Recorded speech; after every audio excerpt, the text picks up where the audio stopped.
안녕하세요. 오늘도 사연 살롱을 찾아주셔서 감사합니다. 한 소녀의 엄마이자 올해로 40대가 된 여성입니다. 저는 의대에 입학하던 해 만난 남자친구와 연애 끝에 20대 후반에 결혼을 했어요. 또래보다 일찍 시작한 결혼 생활이지만 젊었을 때 더 많이 놀고 결혼할 걸 하는 후회는 해본 적이 없어요.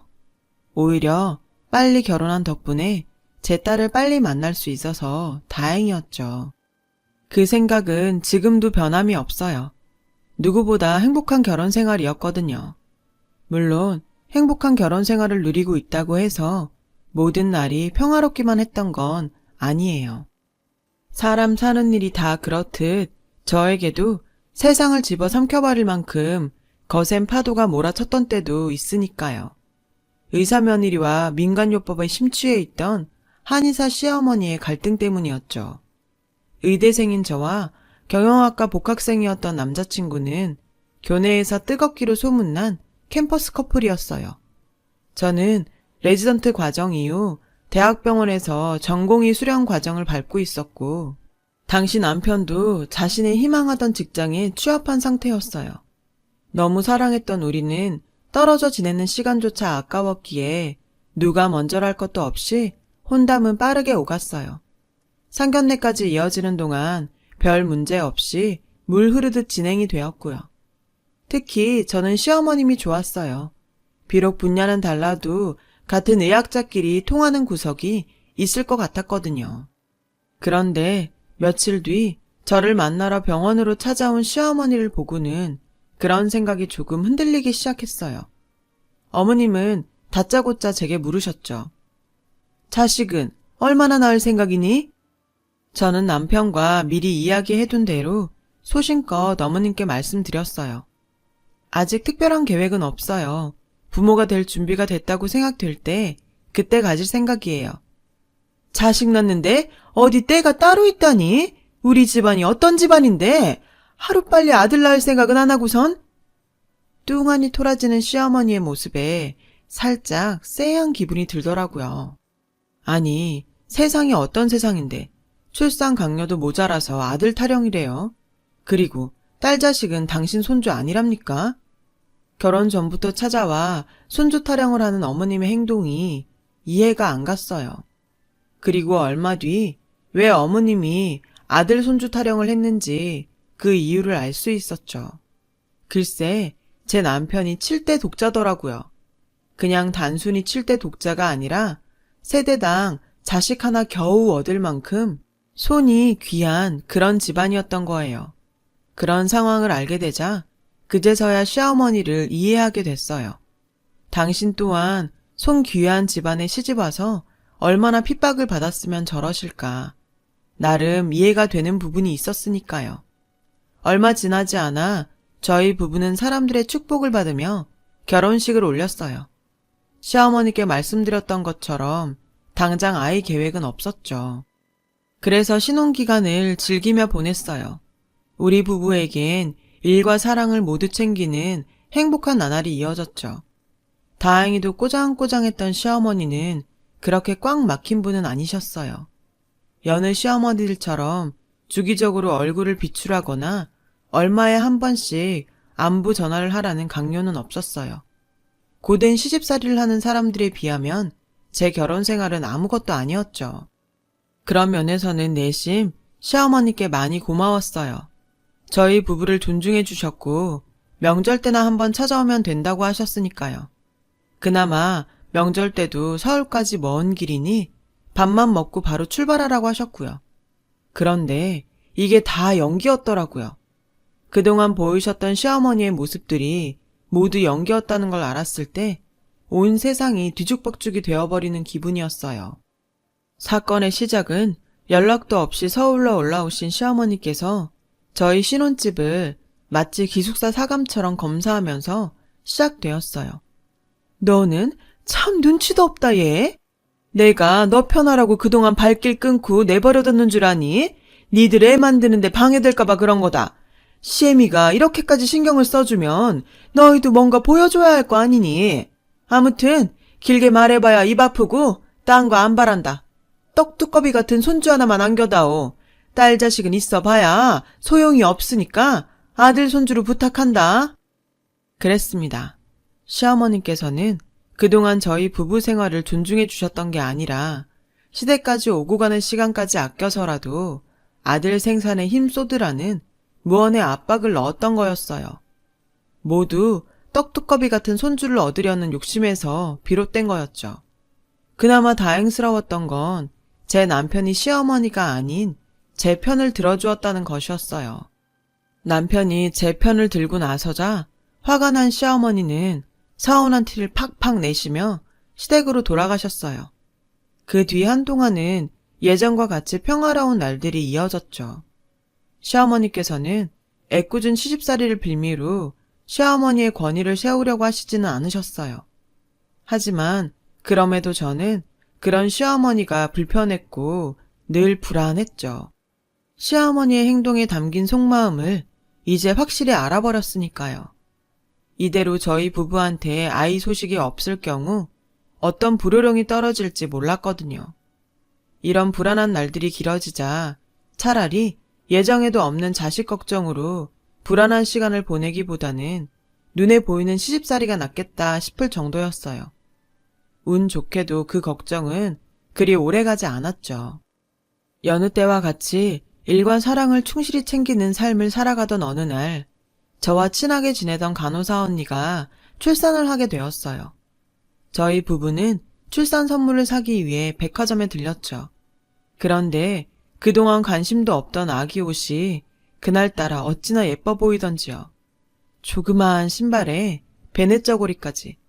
그 앙증맞은 모습들에 순간 저는 눈시울이 붉어졌어요. 그리고 간호사 언니의 아이를 마주하자 저도 모르게 눈물을 흘리더라고요.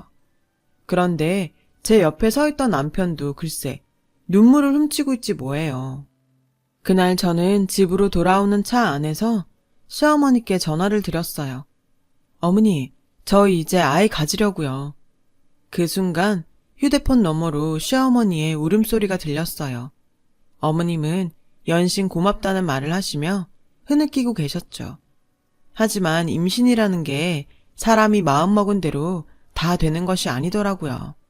아무리 애를 쓰고 노력을 해도 좀처럼 임신은 되지 않았어요. 저희 부부는 하루하루 지쳐만 갔어요. 아이 소식을 기다리시던 시어머니께서도 매일같이 지쳐가셨고요. 오죽하면 저에게 하소연을 하셨죠. 얘, 너희 어디 문제 있는 거 아니니? 그러지 말고 한번 내려오렴. 진맥 짚고 약이라도 지어주게. 걱정이 되셨는지 어머님은 직접 제 상태를 확인하셔야겠다고 하셨어요. 안 그래도 아범이랑 같이 병원에서 검사 한번 받아보려고 해요. 그러지 말고 시간 내서 내려와. 양의학은 믿을 게 못 된다. 우리 몸엔 한의학이 맞는 법이야. 저는 그날 시어머니의 말씀을 그저 저를 많이 챙겨주시는구나 정도로 받아들였어요. 그리고는 남편과 함께 제가 근무하는 병원에서 불임 검사를 받았죠. 다행히도 저에게는 문제가 없었어요. 다만 남편 쪽이 약간의 문제가 있었죠. 정자수가 다른 남자들에 비해 현저히 적은 데다가 활동성도 현저히 떨어진다고 하더라고요. 다행스럽게도 활동성만 떨어질 뿐이지 정자 자체에는 큰 문제 없이 건강하다는 소견이어서 저희 부부는 시험관 시술을 받기로 결정했어요. 문제를 알고 나니 걱정이 덜 하더라고요. 그렇게 저희 부부는 시험관 시술로 임신을 하기 위해 노력했어요. 먹고 자는 것을 포함해 삶의 모든 부분을 통제하며 생활했죠. 오직 사랑스러운 이세를 만나기 위해서요. 그렇게 노력한 결과 마침내 임신 소식을 접하게 되었어요. 그날 밤 시어머니께서 저희 신혼집으로 짐을 챙겨 오셨어요.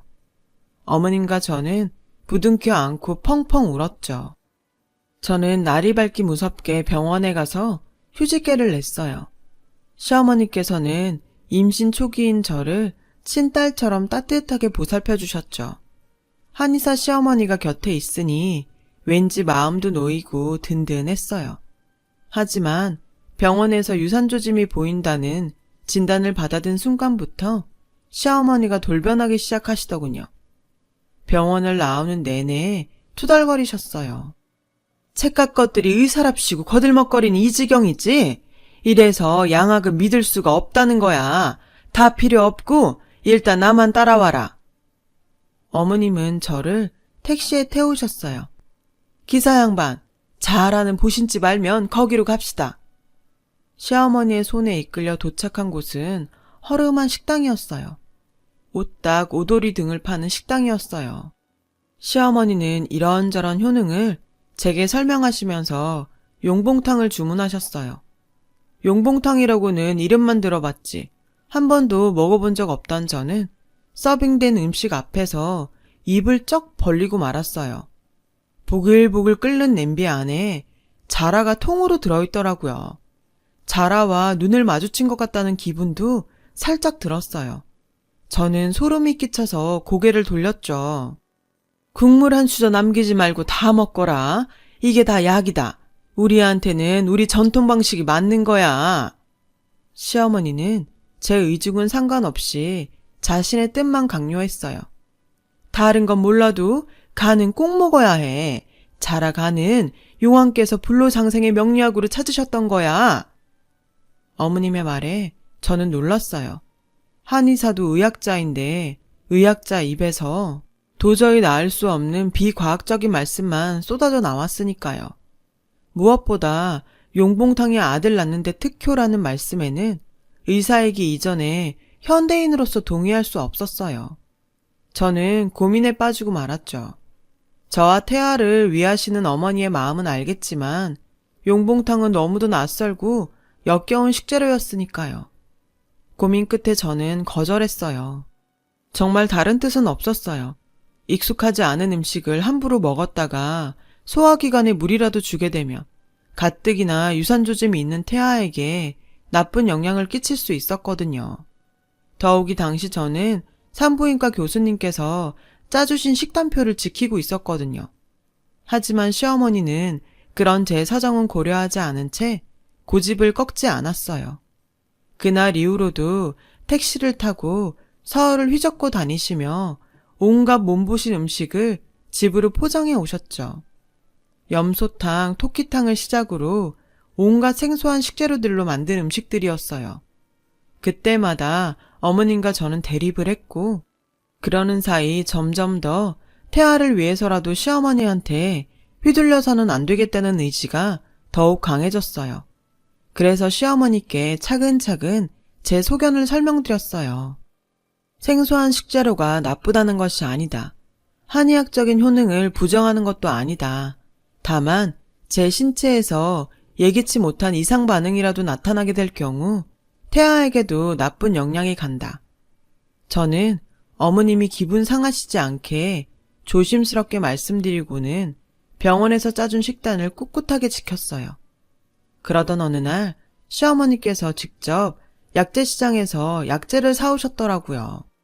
시어머니는 그 약재들을 손수 다려 저에게 건네셨어요.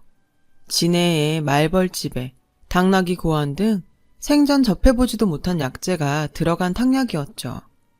저의 등골에는 식은땀이 주룩 흘렀어요. 모양새야 어찌 됐건 간에 지금까지는 음식이었지만 한약은 약물이잖아요.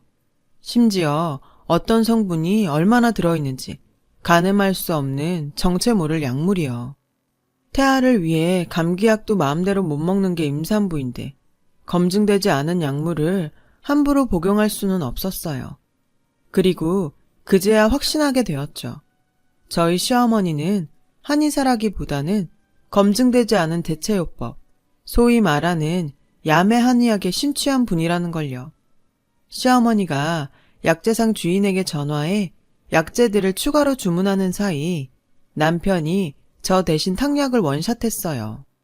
그리고는 출근길에 오르는 남편에게 신신당부를 했어요. 혹시 이상 반응이 느껴지면 바로 병원으로 달려가. 알았지? 남편은 알겠다며 출근을 했어요. 아니나 다를까 2시간도 지나지 않아 제가 근무했던 병원 응급의학과 선배가 전화를 했더라고요. 제 남편이 실려왔다고요. 시어머니를 모시고 병원으로 가보니 남편은 호흡기를 낀 채 링거를 맞고 있었어요. 딱 봐도 심한 아나필락시스 쇼크였어요. 흔히 말하는 알레르기 반응이요. 남편이 맞고 있는 주사제를 확인해 보니 남편의 병세는 쇼크가 확실했어요. 그 사실을 확인한 순간 아찔해졌어요. 만약 남편이 아닌 제가 탕약을 먹었다면 어쩔 뻔했나 싶었죠. 그 순간 야매한의하게 빠진 시어머니가 원망스러웠어요. 하지만 그 와중에도 시어머니는 양의사들을 지탄하며 약재상 주인에게 희한한 약재를 주문하고 계셨죠. 저는 그런 시어머니를 복도로 모셔와 제 생각을 말씀드렸어요. 저 사람 어머님이 지어주신 보약 먹고 저렇게 된 거예요.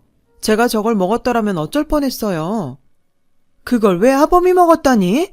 너 그렇게 안 봤는데 남편 잡아먹으려니로구나. 여자한테 맞는 약을 왜 사내놈한테 먹여? 네가 이 사단을 낸 거야. 의사로서 한 말씀만 드릴게요. 약에 남자 여자가 어딨나요? 남자한테 먹여서 해로운 약이면 여자한테도 똑같이 해로운 거죠. 임산부랑 태아한테는 특히 더요. 썩을년? 이거 하나만 알아두거라. 정 남편을 잡아먹고 싶거들랑 내 앞에 떡두꺼비 같은 손주놈 여럿은 안겨주고 잡아먹어야 할 거야. 그 말에 한숨이 절로 나왔어요. 그런 제 모습에 시어머니는 고함과 욕설을 쏟아내셨고 안에서 그 소리를 들은 남편은 링거까지 뽑아가며 급하게 달려와 시어머니를 돌려보냈어요. 저는 화장실에 숨어 울음을 터뜨렸고요. 그날의 사건은 그렇게 마무리되었어요. 하지만 끝난 게 아니었죠. 며칠 뒤 시어머니는 약재상 주인을 대동해 저희 집을 찾아오셨어요. 약재상 주인이 가져온 것은 맙소사, 살아있는 살모사였어요. 독사 중에 제일 독한 독사요. 어찌나 당황스럽던지 저와 남편은 얼어붙은 채로 아무 말도 못했어요. 저희 부부가 얼어붙어 있는 사이 낯선 약재상 주인은 까치살모사의 이빨에서 독을 받아내기 시작했고 그 모습을 의기양양하게 지켜보시던 시어머니는 보라한 듯이 거들먹거리며 제게 말씀하셨어요. 탕약이 못 믿어온 눈치길래 준비했다. 산부 건강이라 아들 낳는데 즉효야. 한 방울도 남김없이 쭉 들이키거라. 혹시 오해하실 분들이 계실까봐 한마디 덧붙이는데요. 까치살모사의 독은 신경독으로 사람을 죽음에 이르게 하는 맹독이에요. 신경마비로 인한 호흡곤란과 질식, 심장마비 등을 초래하죠. 다만 단백질로 구성된 독인 덕분에 사람의 위장에서 분해가 되지만 위장에 티끌만한 상처라도 있을 경우 그대로 중독이 돼요. 산모 건강과 아들 낳는데 전혀 도움이 되지 않을 뿐더러 사망에 이를 수 있고요. 저는 남편을 밖으로 데리고 나왔어요. 이 상황을 내가 어떻게 받아들여야 돼? 남편은 고개를 떨군 채 한숨을 쉬었죠. 내가 잘 설득해볼게. 일단 남편을 믿고 집으로 들어갔어요. 남편은 어머님을 설득하려 노력했어요. 제가 의학적 근거를 제시하기도 했고요. 하지만 시어머니는 뜻을 굽히지 않았죠. 맨날 하든 똑같은 궤변만 늘어놓을 뿐이었어요. 이 땅에서 나고 자란 사람한테는 우리 것이 맞는 법이야. 누가 뭐래도 산모 건강과 아들 낳는 데는 살모사독이 즉효다. 나도 이거 먹고 네 신랑 낳았어. 며느리와 태아의 생명을 위험에 빠뜨리는 것도 모자라 이 상황에도 손주 타령을 하다니. 더는 보고 있을 수가 없었어요. 그래서 극단적 선택을 하게 되었죠. 어머니, 마지막으로 경고할게요. 지금 하는 이 행동 당장 멈추세요. 안 그러면 경찰 부를 겁니다. 제 말에 시어머니는 길길이 뛰며 해볼 테면 해보라고 뻗대셨어요. 결국 남편은 경찰에 신고를 했어요. 불법 의료 행위와 까치살모사의 무단포획 혐의로요. 잠시 뒤 경찰이 찾아왔고 시어머니와 약재상 주인은 연행되었어요. 경찰 손에 끌려가던 시어머니는 믿었던 아들한테 배신을 당했다는 충격에 정신이 반쯤 나간 사람처럼 발악을 하며 제게 저주를 퍼부어댔어요. 뱃속에 있는 제 아이에게도요. 참다 못한 저는 그런 시어머니를 향해 평생 원망하고 사셔도 어쩔 수 없어요. 어머님한테 어머님 아들이 중요한 만큼 저에겐 제 아이도 소중해요. 물론 제 남편도요. 어머님의 잘못된 맹신이 어머님 아들은 물론 손주까지 죽일 수 있다는 걸 왜 모르세요? 오늘 이 순간을 절대 잊지 마세요. 내 가족을 건들지 마시라고요. 시어머님이 경찰 손에 연행된 이후의 소식은 잘 알지 못해요. 그날 이후 저희 부부는 시어머니와 의절을 한 채 살고 있었거든요. 다만 간략적인 소식은 전해 들었어요. 그날 일로 어머님은 형사처벌을 받았고 어머님이 운영하던 한의원은 문을 닫았다고 하더군요. 그 후로는 이사를 가셨는지 주변 사람들도 소식을 모른다고 했어요. 그리고 얼마 뒤에 저와 남편은 천사 같은 딸과 만날 수 있었어요. 저희 부부는 고생 끝에 만난 딸아이에게 저희가 할 수 있는 모든 사랑을 주었어요. 모든 순간이 감사한 날들이었죠. 그런데 제가 육아휴직을 마치고 병원에 복귀하던 시점이었어요. 시어머니의 야매 한의학 사건으로부터 생명의 소중함을 깨달은 뒤였기에 더 열심히 환자를 돌보려 노력했죠. 그러던 어느 날 제가 응급실 당직 근무를 서고 있는데 심정지 환자가 실려왔고 저는 급히 환자에게 심폐소생술을 시행하며 응급실로 이동했어요.